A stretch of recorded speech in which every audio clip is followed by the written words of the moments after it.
2024-এ পশ্চিমবাংলায় মেডিকেল নিয়ে পড়াশোনা করতে গেলে ঠিক কত টাকা খরচা হবে সেই নিয়ে আজকে আমরা আলোচনা করব। Authentic fee structure, government authorize fee structure কি আছে, স্টুডেন্টের মাথায় নানা চিন্তার কাজ করে, নানা বিভ্রান্তির শিকার হয়ে তারা অ্যাকচুয়ালি ফি স্ট্রাকচার কত পশ্চিমবাংলায় প্রাইভেট মেডিকেল কলেজে, সেই নিয়ে আজকে আমরা আলোচনা করব।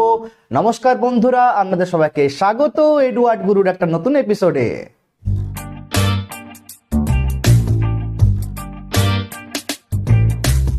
হ্যাঁ বন্ধুরা, আমাদের কাজ আপনাদের জন্য পশ্চিমবাংলায় সেরা থেকে সেরা মেডিকেল কলেজ, সেরা থেকে সেরা ইনস্টিটিউটগুলো তুলে ধরা। আর এডুয়ার্ড গুরু গত কয়েক বছর ধরে এটাই করে আসছে, স্টুডেন্টদের জন্য অথেন্টিক ইনফরমেশনটা শেয়ার করে আসছে। তাই আজকে আমরা সেরকম একটি ইম্পর্টেন্ট টপিকে ভিডিও এনেছি। যারা 2025-এ পশ্চিমবাংলায় প্রাইভেট কলেজে মেডিকেল নিয়ে পড়তে চাইছেন তাদের জন্য খুবই গুরুত্বপূর্ণ এটা ভিডিও। আজকে আমরা দেখে নেব পশ্চিমবাংলায় যে সেরা প্রাইভেট কলেজগুলি রয়েছে তাদের অথেন্টিক ফি স্ট্রাকচার কত, সেই নিয়ে আজকে আমরা আলোচনা করব। তো প্রথমে যে মেডিকেল কলেজটি উঠে আসছে তার নাম হচ্ছে গৌরী দেবী মেডিকেল কলেজ। হ্যাঁ, গৌরী দেবী মেডিকেল কলেজের ফিস কত? প্রাইভেট ম্যানেজমেন্ট কোটার জন্য গৌরী দেবী মেডিকেল কলেজের ফিস হচ্ছে পার সেমিস্টার অনুযায়ী 10,94,000 টাকা। হ্যাঁ, পার সেমিস্টার 10,94,000 টাকা। অ্যাডমিশন ফিস হচ্ছে 50,000 এবং কশন মানি হচ্ছে 15,000 টাকা। এই যে আপনার টাকাটা লাগছে সেটা কিন্তু 9টা সেমিস্টার ওয়াইজ আপনাদেরকে পে করতে হবে। 5 সেমিস্টার গৌরদেবী মেডিকেল কলেজের ফিস পড়ছে 10,94,000 টাকা, 1 নম্বর। 2 নম্বর ICARE medical college. ICARE medical কলেজে ফিস পড়ছে 5 সেমিস্টার 9 লক্ষ টাকা। হ্যাঁ, পার সেমিস্টার 9 লক্ষ টাকা আপনাকে 9 সেমিস্টার আপনাকে পেমেন্ট করতে হবে। এদেরও অ্যাডমিশন ফিস হচ্ছে 50,000, কশন মানি হচ্ছে 15,000 টাকা, যেটা রিফান্ডেবল। কশন মানি কিন্তু রিফান্ডেবল, আফটার কোর্সেস তোমরা কশন মানি ফেরত পেয়ে যাবে। 3 নাম্বার শান্তিনিকেতন মেডিকেল কলেজের ফিস হচ্ছে সেমিস্টার ফিস 9 লক্ষ টাকা। হ্যাঁ, 9 লক্ষ টাকা ফিস হচ্ছে শান্তিনিকেতন মেডিকেল কলেজের। এদেরও অ্যাডমিশন ফিস হচ্ছে কিন্তু 50,000 এবং কশন মানি সেম 15,000 টাকা রিফান্ডেবল। এরপরে যে কলেজ উঠে আসছে এই কলেজে সবাই চায় অ্যাডমিশন নিতে, যেহেতু ফি স্ট্রাকচারটা অনেকটাই কম এবং কলেজটির কোয়ালিটি খুব ভালো, খুব ডিমান্ড রয়েছে পশ্চিমবাংলাতে এই কলেজটি। সেই কলেজটির নাম হচ্ছে কেপিসি মেডিকেল কলেজ। হ্যাঁ বন্ধুরা, কেপিসি মেডিকেল কলেজের সেমিস্টার ফিস হচ্ছে 6 লক্ষ টাকা। কেপিসি মেডিকেল কলেজে প্রাইভেট ম্যানেজমেন্ট কোটাতে 5 সেমিস্টার অনুযায়ী আপনাদেরকে পে করতে হবে 6 লক্ষ টাকা ইন্টু 9 সেমিস্টার। এদের অ্যাডমিশন ফিস হচ্ছে 50,000, কশন মানি হচ্ছে 15,000 টাকা, যেটি কিনা রিফান্ডেবল।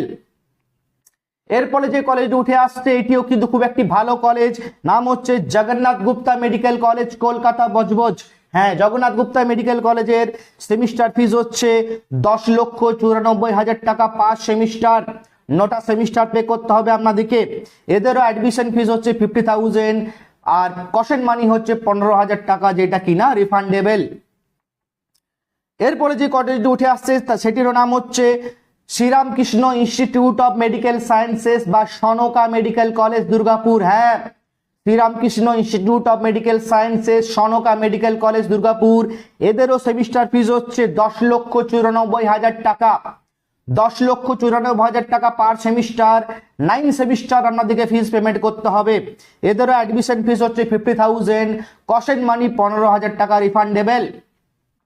এরপরে যে কলেজ উঠে আসছে সেটিও কিন্তু খুব একটি পপুলার কলেজ, নাম হচ্ছে IQ City medical college, Durgapur. IQ City medical কলেজেরও ফিস হচ্ছে 5 সেমিস্টার 10,94,000 টাকা। অ্যাডমিশন ফিস হচ্ছে 50,000, কশন মানি হচ্ছে 15,000 টাকা, যেটি refundable money. IQ City medical college. এরপরে যে কলেজ উঠে আসছে সেটি একটি নতুন মেডিকেল কলেজ, নাম হচ্ছে জেএমএন মেডিকেল কলেজ। হ্যাঁ, জেএমএন মেডিকেল কলেজ TPLP মডেলে কলেজটি খুলেছে। নেক্সট ইয়ার 2023-এ কলেজটি ওপেনিং হয়েছে, নাম হচ্ছে জেএমএন মেডিকেল কলেজ।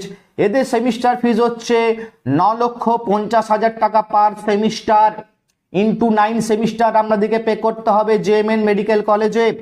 অ্যাডমিশন ফিস হচ্ছে 50,000, কশন মানি হচ্ছে 15,000 টাকা, যেটি কিনা রিফান্ডেবল। এরপরে যে কলেজ উঠে আসছে সেটিও একটি নতুন কলেজ, 2023-এ এস্টাবলিশ হয়েছে, নাম হচ্ছে JIS মেডিকেল কলেজ, জেআইএস গ্রুপের আন্ডারে রয়েছে কলেজটি, জেআইএস মেডিকেল কলেজ। সেমিস্টার ফিজ হচ্ছে 10,94,000 টাকা, অ্যাডমিশন ফিজ রয়েছে 50,000 এবং 15,000 টাকা কসেট মানি রিফান্ডেবল। দেখুন বন্ধুরা, এগুলি হচ্ছে পশ্চিমবাংলায় বেসরকারি মেডিকেল কলেজে প্রাইভেট ম্যানেজমেন্ট কোটার ফিজ। শুধুমাত্র ম্যানেজমেন্ট কোটা স্টুডেন্টরা তোমরা এই ফিজটা পেমেন্ট করতে হবে। আমি বলে রাখি, বিভিন্ন কলেজে বিভিন্ন টাইমে কিন্তু ফিজ তাদের কিছু কিছু কলেজ আছে যারা ডিসকাউন্ট প্রোভাইড করে এবং কিছু কিছু কলেজ আছে যারা কোনো ডিসকাউন্ট স্টুডেন্টকে দেয় না। সব কলেজ কিন্তু স্টুডেন্টকে ডিসকাউন্ট প্রোভাইড করে না।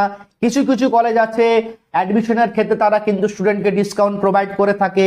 তাই কলেজে অ্যাডমিশন নেওয়ার আগে অবশ্যই কলেজের ব্যক্তির সাথে ক্লিয়ার কাট কথাবার্তা বলে ভর্তি নেবেন। এইটি হচ্ছে government authorize WBMCC West Bengal medical counselling কমিটির অথরাইজ ফি স্ট্রাকচার। আমি ভিডিও ডেসক্রিপশনে ফি স্ট্রাকচারগুলি দিয়ে দেবো, ভিডিও ডেসক্রিপশনে গিয়ে ফি স্ট্রাকচারগুলি তোমরা চেক করে নিতে পারো।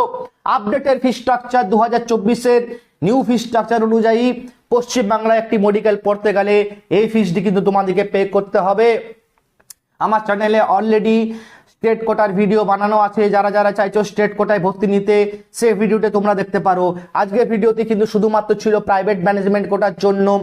যদি ভিডিওটা ভালো লাগে লাইক করুন, কমেন্ট করুন, শেয়ার করুন এবং কোনো হেল্প লাগলে এডুয়ার্টের হেল্পলাইন নাম্বারে কল করে এনি টাইম তোমাদের যাবতীয় ইনকোয়ারি করতে পারো। আমাদের টিম অল টাইম আছে তোমাদের সাথে, তোমাদের পাশে। আজকের মতো এখানেই। যদি ভিডিওটা ভালো লাগে লাইক করুন, কমেন্ট করুন এবং চ্যানেলটা সাবস্ক্রাইব অবশ্যই করুন।